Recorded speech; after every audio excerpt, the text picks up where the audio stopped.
지금 또 최민희 의원의 어저께 또 페이스북 글을 보면서 정말 기가 찼는데 이른바 T세포론 이분이 양자 물리학에 이어서 또 의학을 지금 공부를 하고 계시는 것 같아요. 그래서는 내년도 노벨 의학상에 강력하게 좀 후보군으로 한번 좀 올려왔으면 좋겠다 이런 생각까지 하고 있는데 한번 페이스북 글을 한번 보시겠습니다. 자, 노벨 생리의학상과 노무현 정신 그리고 깨시민 느낌표 있습니다. 암은 정복될 수 있다. 올해 노벨 생리학상을 받은 교수의 일석이다. 어떤 인연으로 단식과 풍력, 냉온역 등 자연 건강법을 실천하며 말기암 환우들과 동고동락했던 터라. 이번 노벨 생리의학상 받은 조절 T세포와 그 일부 기능 억제를 활용한 극암 치료제 개발에 큰 관심이 갔다. 굉장히 길어요. 그래서 저희가 일부분만 정리를 했습니다. 그 다음 거 보여주시죠. 어떤 조건에서는 교활한 암세포들이 내 몸 세포로 위장하고 조절 T세포를 유혹한다. 암세포에 세뇌당한 조절 T세포는 면역 세포로부터 암세포를 방해해주고 암세포는 무럭무럭 자라게 된다. 자, 지금 암세포가 지금 자라게 된다. 이 얘기를 했습니다. 다음 거 보시죠. 언론 정상화 운동을 하면서 늘 악의적 허위 조작 정보는 사회 가치관을 병들게 하는 암세포라고 생각해왔다. 많은 노력을 기울였지만 효과는 없었다. 핵심은 이거다. 우리가 판단력을 잃지 않는 것. 이게 핵심이다. 허위 조작 정보에 휘둘리지 않는 것. 우리가 깨어 있어야 되는 것. 이게 핵심이다. 다시 노무현 정신으로 무장할 때다. 뜬금포. 그다음에 결국은 시민의 힘이다. 깨어있는 시민의 조직된 힘. 깨시민으로서 우리가 똑똑한 조절 T세포의 역할을 하자. 자, 최민희 의학 박사님의 저 글을 어떻게 보셨습니까? 저분 원래 그 자연 건강 뭐 이런 걸로 맞습니다. 영아 뭐 이런 태아나 이런 분들 이런 이 어린 친구들한테 뭐 이런 식이요법을 하면 뭐 건강에 좋다고 이런 얘기 과거에 하셨던 걸로 맞습니다. 책까지 만드시고 네. 그래서 좀 뜬구름 잡는 이야기들 원래 많이 하시는 걸로 이해는 하고 있었는데 이번에 T세포 뭐 그런 거 다 떠나서 저희 우리 그 종로구 국회의원 하시는 분이 그 노무현 대통령 사위시죠? 네. 예, 그분이 정확하게 이야기해 주신 것 같아요. 노상원 의원이요. 네, 곽상원. 박상원이죠. 네. 아니, 사위 성을 바꿀 뻔했네. 사위입니다. 네, 네. 아들이 아니라. 그러니까. 네, 그래 그분 얘기한 대로 정말로 그냥 뭐 엿장수 연 늘리듯이 뭐 줄이듯이 본인 뜻대로 해석 다 하시는 것 같아요. 우리 최민희 의원께서 그 깨시민이라는 게 그러니까 깨어 있는 시민은 내가 봤을 때 이건 가짜 뉴스, 이건 정확한 팩트야. 그러니까 이 사실에 대해서 너무 허위라고 이제 주장을 하면서 허위에 흔들리지 말고 내가 주장하는 것대로 좀 들어줘 이런 취지 같아요. 그러니까 이게 사람을 바보로 보는 게 아닌가. 또 지지자들은 이렇게 선동을 하면 또 그대로 따라가면 정말로 이상하게 되는 거고. 그렇죠. 만약에 그렇게 그걸 노리고 이런 식으로 정치를 하는가. 그 아까 얘기한 재개발, 재건축 이런 정비 사업 관련해서도 시민들한테 그런 식의 호도를 했던 것처럼 지금 이 사안도 마찬가지인 것 같다. 약간 정치적인 이 세력의 특성인 건가 이런 정도까지 생각을 해봅니다. 시대착오적인 삶을 살고 있어요. 저분은 국민을 일단 되게 우습게 여기는 건데 저런 식으로 선동하면 그냥 넘어갈 수 있을 거다라고 생각하는 거거든요. 근데 어디가 가짜 뉴스예요, 도대체? 이 최민희 의원 그 결혼식 관련된 그 나왔던 뉴스 중에 허위 사실이 도대체 어디 있는 겁니까? 근데 저는 저분이 지금 강구하고 있는 거는 우리나라 20대, 30대 새롭게 우리 사회 주역이 되고 있는 이 세대들에 대해서 잘 모르고 있다는 거예요. 이분들은 그렇게 속아 넘어가지 않습니까? 그렇게 선동에 흔들리지 않아요. 이 사람은 정확하게 사실을 파악하고 금방 판단을 하거든요. 근데 옛날식 방식으로 그냥 이렇게 막 밀고 넘어가면은 될 거라고 생각하는 거예요. 근데 이미 저는 다 국민들께서 다 판단 끝났다고 생각합니다. 어저께 말입니다. 저 매일 신문에 있는 저 최우민 기자가 단독 기사라고 하나 내놓은 게 있어요. 그 기사를 보면은 최민희 의원의 딸이 결혼식을 최근에 하지 않았습니까? 국감 기간 중에. 그런데 이 양반의 페이스북을 보면 이 양반은 실제로 결혼식 사진을 작년에 올렸더라. 그래서 저 공개한 게 있거든요. 그 저희 사진 준비되어 있습니까? 2024년 8월 14일부터 땡땡땡님과 결혼한 상태다. 페이스북에 이제 결혼했음 안 했음 뭐 이런 거 그 표시하는 것도 있거든요. 저기 이제 결혼한 상태다라고 얘기를 해놨고 저희가 지금 지운 부분이 네. 지운 부분 이제 궁금하실 텐데 윗 부분에 지운 부분에는 그 최민희 의원의 딸 김 씨입니다. 그 이름이 쓰여 있고 정모 씨. 정모 씨, 네. 정모 씨. 그다음에 밑에 부분에는 이제 최민희 의원의 사위되는 그쵸. 그 사람의 김모 씨 이름이 네. 적혀 있습니다. 자, 그다음에 그게 이제 결혼 사진 같은 것 이제 촬영을 했대요. 요 보면은 내용이 꽤 아주 꼼꼼하게 촬영이 되어 있어요. 그래서 숨고라고 있는데 숨고라는 게 이제 뭐 10만 원 받고 사진 찍어주고 뭐 5만 원 받고 벼에 구멍 뚫어주고 뭐 이런 숨은 일련- 고수를 찾아서 맞아요. 네, 숨은 숨은 곳을 고수를 찾아. 찾아서. 요건데 네. 이제 거기서 이제 프리랜서를 이제 섭외를 했겠죠. 해서 용산 해방촌에서 촬영을 했다는 거니까 일종의 요즘 젊은이들이 저런 웨딩 촬영 많이 하잖아요. 지금 저 사진이 그러니까 해방촌에서 네. 길거리에서 찍은 사진이에요. 네. 저거를 8월 달에 찍은 다음에 작년 8월에 그렇죠. 그러니까 그 무렵에 이제 저 결혼했다는 상태로 올리면서 저 사진이 올랐다가 하니까 네. 요게 근데 모바일 청첩장에 요게 이제 신랑 신부 사진으로 활용이 됐다는 겁니다. 네. 자, 재밌지 않습니까? 자, 그러면 자, 근데- 결혼은 1년 2개월 전에 했는데 어떻게 된 거예요? 요즘 결혼을 많이 결혼 결혼하죠. 상태라고 네. 전년도부터 이렇게 기재를 한 거잖아요. 네. 이것도 해명이 필요할 것 같아요. 그러니까 혼인 신고를 그때 했다는 건지 네. 아니면 같이 살기 시작했다는 건지. 네. 네. 그런데 이제 어떻게든 국회에서 결혼식을 올리기 위해서 일단 다 해놓고 결혼식만 한참을 기다려가지고 국감 네. 기간에 했던 건지 네. 거기에 대한 해명이 필요할 것 같습니다. 그렇죠. 참 이런 경우에 우리는 이제 불가피하게 시나리오를 이제 시나리오 1, 2 이렇게 쓸 수밖에 없는데요. 가령 최민희 위원을 제가 좀 선의로 해석을 해 보겠습니다. 가령 딸아이가 사위하고 같이 이제 신혼 삶을 시작하는데 아파트를 당첨받기 위해서는 아, 결혼한 신혼 부부여야만 생애 첫 주택을 네네, 가질 그런 때 혜택이 유리한 조건으로 혜택을 받을 수가 있다. 네. 은행에서 돈 빌릴 때도 저금리로 돈을 빌릴 수가 있고 아파트를 당첨받을 때도 유리하기 때문에 야 일단 혼인신고부터 해라고 이제 사돈 떼가고 합의를 해서 혼인신고를 작년 8월 14일자로 신고를 한 것인지 그걸 가지고 자기 페이북에다 또 이렇게 써놨어요. 그걸 가지고 페이북에다 써놓지는 않을 텐데 아무튼 페이북에다 써는 이유도 아마 뭐 그런 이유인지 아니면 두 번째 시나리오는 이겁니다. 작년 여름에 양가의 소규모 작은 결혼식 하는 것처럼 이렇게 이제 뭐 약식 결혼식이라고 해야 되나요? 작은 결혼식이라고 제가 하겠습니다. 네. 그렇게 했다가 야 그래도 엄마가 국회의원이고 엄마도 빚진 것도 많고 이러는데 좀 한번 제대로 하자. 왜냐하면 세계적인 셀럽 중에는 이렇게 뉴욕에서 결혼식하고 맞아요. 또 유럽에 있는 큰 성을 하나 빌려서 네. 따로 결혼식을 하기도 하고 그래요. 제가 그렇게 했잖아요. 여보세요. 뻥입니다. 당신 예, 그렇게 우리 하죠. 박준네 신랑분을 좀 생각하세요. 네. 네, 그분 진짜 공인이신데 이런 헛소리를 계속하면 안 되겠네요. 아무튼 이제 여러 가지 경우를 생각해 보게 됩니다. 그런데 네. 악의적으로 본다면 이미 그때 이제 모든 것이 결정이 됐는데 수금을 한번 해야 되겠어. 그래서 국감 기간 동안에 그것도 국회 경내에 있는 사랑제에서 결혼식해.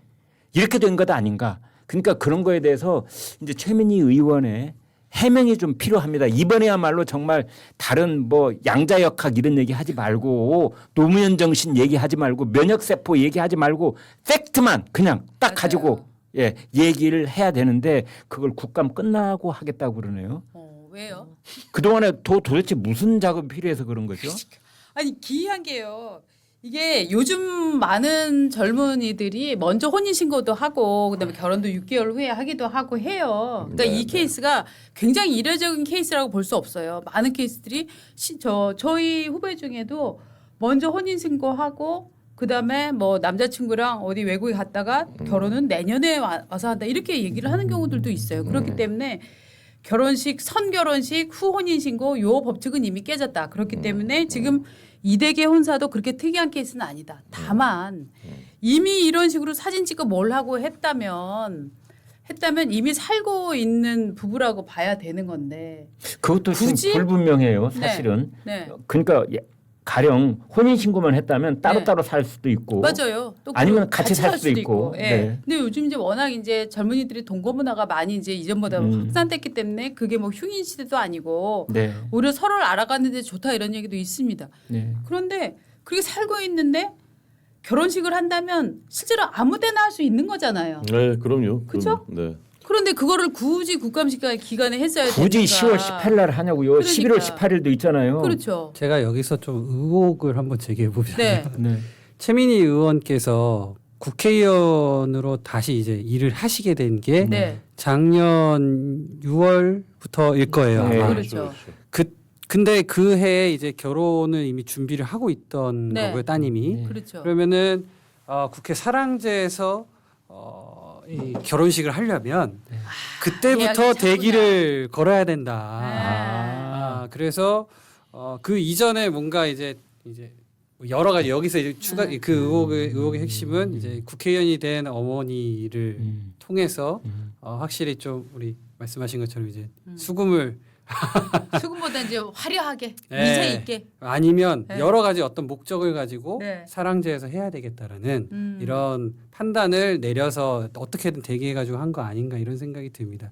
약식으로 하든 뭘 하든 사실은 생각해 보시면 그 혼인 신고를 하고 무슨 대출에 대해서 뭐 집을 마련을 하는지 이런 거에 대한 혜택을 받으려면 지금 부동산 이 난리난 시점에 결혼해가지고 지금 주택을 구입하는 것보다는 전년도에 다 해서 하는 게 맞아요. 네, 네. 여러모로. 근데 결혼식을 굳이 올해 이 국감 시간에 한다. 그렇죠. 그리고요 또 이런 것도 있습니다. 공공기관에 부속되어 있는 결혼식장에 예약을 신청할 경우에 서류를 내도록 돼 있고 그중에 하나는 가족관계 증명서라는 게 있어요. 예, 가령 예. 엄마가 국회의원 건 알겠는데 네가 엄마의 딸인 걸 보여야 되는 거 아니에요.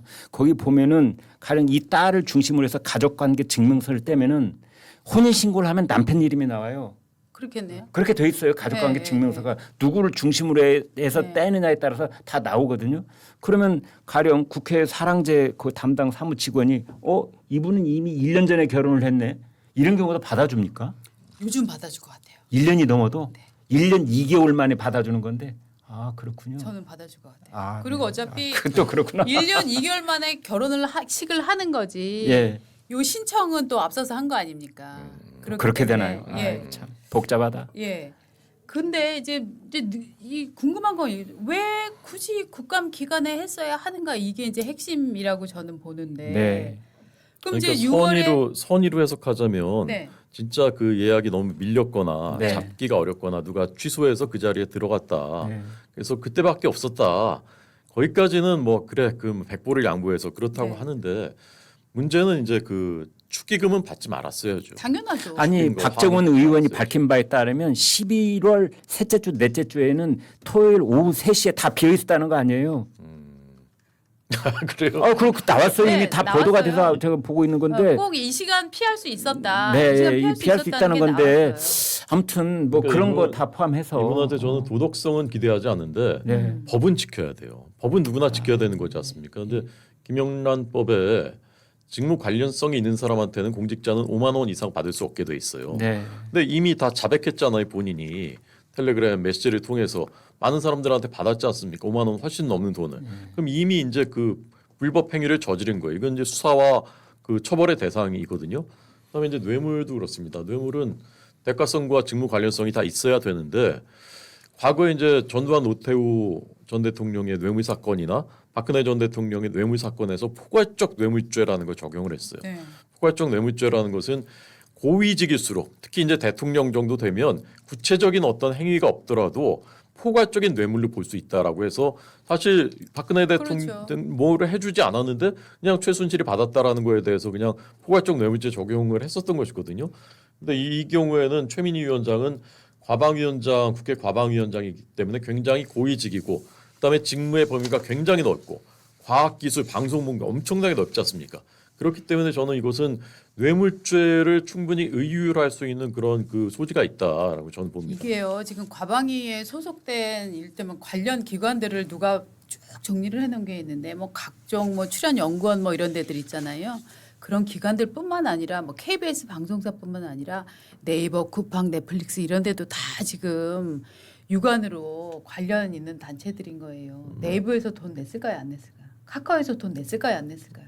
특히나 이런 플랫폼 사업자들은 규제의 영향을 굉장히 강력하게 받습니다. 이를테면은 타다 옛날에 자동차 서비스 있지 않았습니까? 타다는 혁신적인 서비스라고 했지만 그 규정에 의해서 그냥 하루아침에 회사가 모양을 완전히 바꿔버릴 수밖에 없었잖아요. 여기는 완전히 규정 갖고 움직이는 데인데 여기 과방위원장이 딸이 결혼을 하면서 이게 사실 내가 청첩장 돌리지 않았다는 게 면피가 안 되는 게 요새 누가 청첩장을 가져가서 손에 건네줍니까? 그리고 특히 최민희 위원장 같은 경우는 이 뭐죠? 카톡으로도 이 청첩장이 한 바퀴 돌았고 언론에도 많이 노출이 됐습니다. 그러면 이거는 청첩장을 실제로 찍지 않아도 수많은 사람한테 이미 그 정보가 다 도달을 해 있는 상태인 거예요. 그렇기 때문에 그 상태에서 나는 청첩 돌린 적이 없는데 라고 얘기하는 게 자기 도덕성의 근거는 저는 안 된다고 봅니다. 네, 그래서 이제 지금 말씀하신 것처럼 모바일 청첩장은 한 사람이 받으면 또 지인들하고 이렇게 더 퍼뜨리기도 하고 그러는데 네. 지금 혼윤석 대변인 말씀하신 그래서 어쩌면 최민희 의원이 가장 지금 신경 쓰고 있는 것이 이것이 뇌물죄로 엮일 수 있을 것인가 이 문제일 거라고 보는데요. 네. 청첩장을 보냈다면 뇌물죄다라고 대법원 판례가 나와 있습니다. 2013년 대법원이 예. 공무원이 점검 대상 업체 관계자들에게 청첩장을 보내서 5만 원에서 30만 원 사이에 축의금 받은 것을 뇌물을 받았다라고 판단한 바가 있습니다. 아마도 지금 최민희 의원은 최악의 경우에 그래 과방위원장 내가 내놓을게 네. 최악의 경우에 그래 탈당하라면 할게 이런 정도까지 물러설 가능성은 없지 않아 있을지 몰라도 그러나 뇌물죄는 나 이거는 어떻게 하지 지금부터 아마 그 고민을 하고 있지 않을까. 그래서 최민희 의원은 뭐라고 얘기를 하고 있느냐. 청첩장 보낸 일 없다라고 그렇죠. 끝까지 얘기를 하고 있는데 이것은 크로스 체킹을 해봐야 되는 거죠. 이제 받은 맞아요. 쪽에서 맞습니다. 예, 받은 쪽에서 그쪽에서 어떤 말이 나온지에 따라서 판단이 그렇죠. 달라질 수 있는 거예요. 그렇죠. 지금 최민희 위원장 같은 경우에는 이진숙 전 방통위원장이 그 얘기했잖아요. 나한테는 화환 보내달라 그랬는데 라고 얘기를 했단 말이죠. 아니 그 방송통신위원회 직원이 네. 이진숙 위원장한테 문자를 보내면서 네. 최민희 의원실에서 요구가 네. 있었어요라고 네. 이제 얘기를 한 거거든요. 그렇죠. 그러니까 네. 이게 그런 것도 다 증거가 되는 그렇죠. 거죠. 유관 네. 기관에 하나 없었다? 이거를 어떻게 우리가 믿을 수가 있죠? 제가 서대문구 의원 초선일 때 결혼을 네. 했거든요. 예. 네, 저도 이제 유관 기간이 있을 거 아닙니까? 네네네. 네, 이 서대문 구청 공무원들이 주로 대상일 텐데 저는 안 보냈거든요. 그냥 모르겠어요. 게다가 네. 그때 코로나여가지고 네. 그 결혼식장 예식장에 150명 안 되게 149명까지만 들어가던 그 예. 굉장히 마스크 쓰고 사람 예. 통제하던 네, 네, 시절에 네. 그때 결혼했거든요. 여러모로 보낼 이유도 없고 공직자로서 그런 게 이제 불편하니까 또 동네에서 경조사 있으면은 저는 웬만해서는 안 갑니다. 죄송하지만 애시당초에 그런 그 뭐 털끝이라도 이게 빌미가 예. 있으면 안 된다고 생각을 해서 안 하는데 저는 요번에 뭐 긍정적인 면을 좀 보자면 이 최민희라는 정치인을 통해서 이 공직 윤리라든지 이런 것들이 좀 강화가 되는 계기가 됐으면 좋겠습니다. 저같이 좀 생각하는 정치인들이 이 정치 영역에 좀 더 많아졌으면 좋겠고 청첩을 돌리는 하나의 행위마저도 이게 견제당할 수 있고 또 감시당할 수 있다라는 것들을 공직자들이 좀 이번에 이해했으면 좋겠습니다. 이 말씀 드리니까 몇 년 안에 우리 주희석 최고께서 국회 상임위원회 위원장 자리는 충분히 차지할 수 있을 거라는 그런 예감이 드네요. 그러니까 네. 저런 게 사실 염치고 저게 네. 상식이고 맞아요. 사실 저렇게 생각하는 게 지극히 정상적인 거거든요. 네. 그리고 저게 저는 우파의 DNA라고 생각해요. 네. 물론 예외들은 있지만. 맞습니다. 근데 저는 그게 이제 이번 계기로 공직윤리가 확립이 되면 좋겠지만 네. 저는 저런 DNA를 가진 좌파들이 상존하는 한 그거는 잘 안 될 거라고 생각하고 저는 저런 사람들 특히 이제 운동권 세력들 저 윗세대 특히 민주당에 저 사람들이 퇴출이 돼야 이게 저는 비로소 가능해질 거라고 생각하고요. 김민석 그분이 결혼식 할 때 축의금 몇억 원을 벌었다는 사실을 알았잖아요. 그때는 국회의원도 아니었습니다. 재기할지 안 할지도 불투명한 정치인인데 몇억 원을 벌었습니다. 근데 국회 과방위원장이 도대체 그렇죠. 축의금을 얼마 받았냐는 거죠. 930만 원만 돌려주면 되냐는 그렇죠. 거죠. 정말 떳떳하고 이게 지금이라도 잘못이라 생각한다면 유관기관에서 들어온 게 얼마인데 내가 이거 얼마를 다 반환했다 이렇게 밝혀야지 국민들이 그나마 조금 납득할까 말까 하는 거죠.